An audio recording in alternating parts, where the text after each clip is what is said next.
नमस्कार दोस्तों, मैं जयप्रकाश भारती आप सभी का गुरुजी डिजिटल सेवा का एक और नई वीडियो में स्वागत करता हूं। दोस्तों, अगर आप एक CSC BLE common service centre संचालक हैं तो आप सभी के लिए सीएससी डीजीपी की तरफ से एक बहुत ही बढ़िया, बहुत ही जबरदस्त अपडेट आ चुकी है। दोस्तों, सीएससी के माध्यम से अगर आप डीजीपी में काम करते हैं या डीजीपी के माध्यम से, डीजीपी लाइट के माध्यम से कैश विड्रॉल करते हैं तो आप सभी के लिए बहुत ही बढ़िया, एक बहुत ही जबरदस्त पीडीएफ सेंड किया गया है, जहां पर आप उस पीडीएफ का यूज करके कोई भी प्रॉब्लम होता है तो उसका सोल्यूशन निकाल सकते हैं। सीएससी के द्वारा सभी बीएलई को डीजी पे एरर फाइल सेंड की गई है।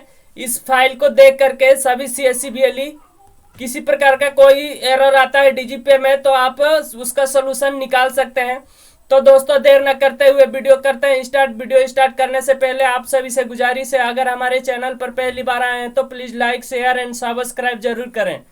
ये वाला जो सब्सक्राइब का बटन दिख रहा है यहाँ पर क्लिक करेंगे और बेल का नोटिफिकेशन आएगा, उस पर क्लिक करके अपना सब्सक्राइब कर लेंगे।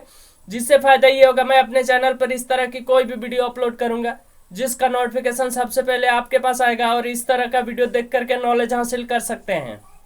डीजीपी के माध्यम से ये वाली फाइल पीडीएफ सेंड किया गया है, जिसके माध्यम से आप डीजीपी में कोई भी एरर आता है तो आप इसका सोल्यूशन निकाल सकते हैं। ये वाले पीडीएफ देख करके आज के वीडियो में इसमें जानेंगे, पूरा कंप्लीट जानकारी आपको मिलेगी। कहीं भी आपको मैसेज करने की और ईमेल करने का जरूरत नहीं है। पहले क्या होता था कि कोई भी प्रॉब्लम हमको होती थी तो हमें मेल करना पड़ता था। जैसा कि आप देख सकते हैं, हमें डीजीपी के माध्यम से ये पीडीएफ फाइल सेंड की गई है। दोस्तों, अगर आपको पास पीडीएफ फाइल नहीं है, ये आपका फाइल नहीं है जिससे आप सोल्यूशन निकाल सकते हैं, देख सकते हैं, तो अगर आपको ये पीडीएफ चाहिए तो हमारे लिंक में डिस्क्रिप्शन में आपका व्हाट्सएप ग्रुप का लिंक होगा या टेलीग्राम लिंक ग्रुप का लिंक होगा। आप वहां पर क्लिक करके ज्वाइन हो जाइए और वहां पर कमेंट करेंगे तो मैं आपको प्रोवाइड कर दूंगा, या उस ग्रुप में पहले से भी होगा। वो यहाँ पर आपको बताया गया है DGP error, DGP related error solution.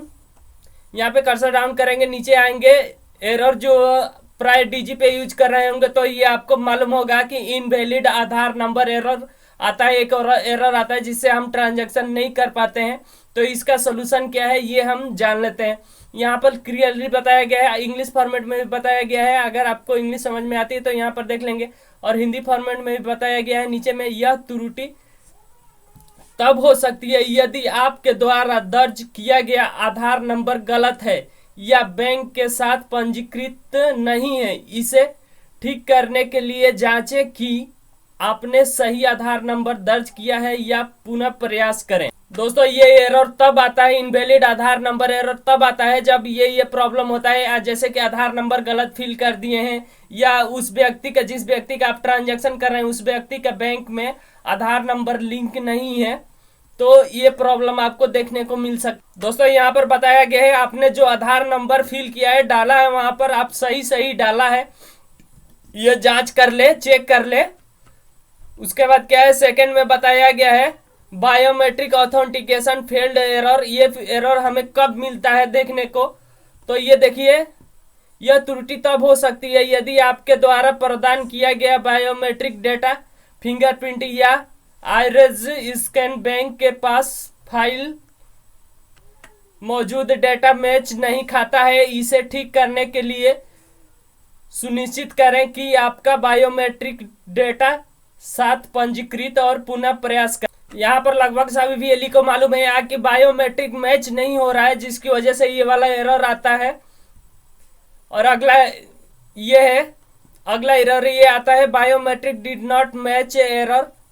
यह त्रुटि तब हो सकती है यदि आपके द्वारा प्रदान किया गया बायोमेट्रिक डेटा, फिंगरप्रिंट या आइरिस स्कैन सफलतापूर्वक स्कैन नहीं होता है। मतलब कि आप किसी भी व्यक्ति का ट्रांजैक्शन कर रहे हैं और उसका फिंगरप्रिंट लगा रहे हैं, तो अगर 100% स्कैन नहीं होता है तो ये वाला एरर आ जाता है। फिर से इस स्थिति में आप क्या करेंगे कि फिर से ट्राई कर सकते हैं। ध्यान रहे, इस बार ये हो गया है, 2 बार से ज्यादा ट्राई न करें।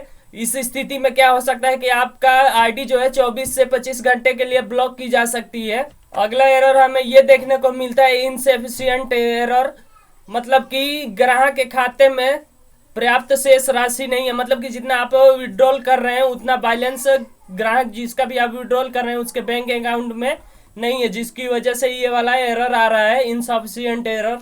आप ये कस्टमर को बता सकते हैं कि आपके बैंक अकाउंट में जितना आप विड्रॉल करना चाहते हैं उतना बैलेंस नहीं है, बैलेंस एक बार चेक कर लें, उसके बाद विड्रॉल कर सकते हैं। अगला एरर हमें ये देखने को मिलता है डिक्लाइन ट्रांजैक्शन डिक्लाइंड एरर।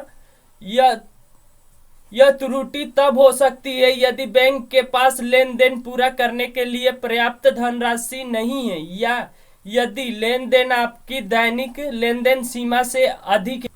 अगला एरर जो है हमें सर्वर एरर आ सकता है। काफी सारे वीएलई भाई को सर्वर एरर का सलूशन नहीं पता होता है। यहाँ पर बताया गया है यदि एईपीएस सिस्टम तकनीकी समस्याओं का सामना कर रहा है तो ये त्रुटियां हो सकती है। इस मामले में आपको अपना लेन देन पूरा करने से पहले समस्या का समाधान होने तक इंतजार करना होगा। अगर इस प्रकार का एरर आता है तो आप कुछ समय के लिए रुक जाएं, इंतजार कर लें, उसके बाद आप अगला ट्रांजैक्शन करें। अगर इस स्थिति में बार बार आप ट्रांजैक्शन करते हैं तो आपका फिंगरप्रिंट मैच नहीं हो सकता है या आपका अमाउंट जो है वो फंस सकता है, इसलिए आप कुछ समय के लिए वेट कर लें, उसके बाद ट्रांजैक्शन करें। अगला एरर टाइम आउट। ये त्रुटियां तब हो सकती है जब बैंक एनपीसीआई या एआईएबीएस प्रदान का सर्वर डाउन हो तो आपको ये समस्या आ रही है। सर्वर प्रॉब्लम होने की वजह से ये टाइम आउट का समस्या आता है, एरर आता है।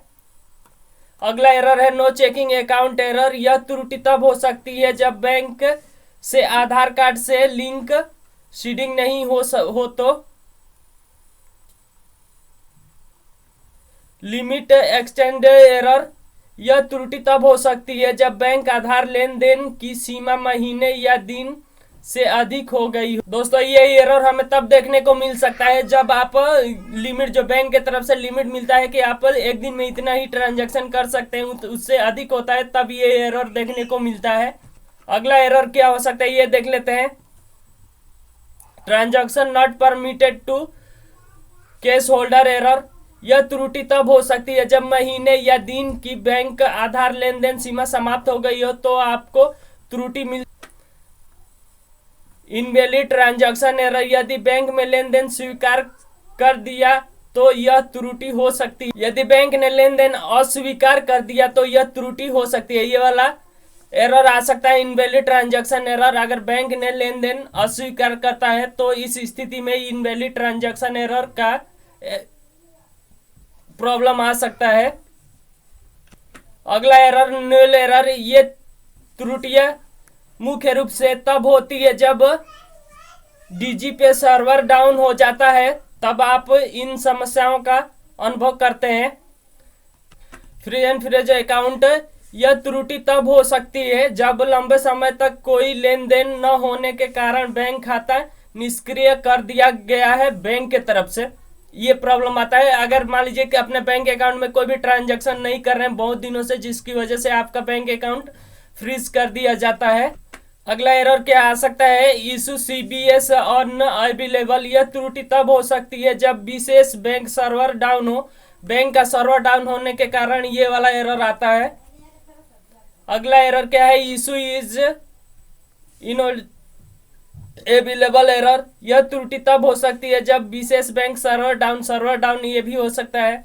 ये वाला एरर आ सकता है अगर आपके बैंक का सर्वर डाउन है तो ये वाला भी एरर आ सकता है।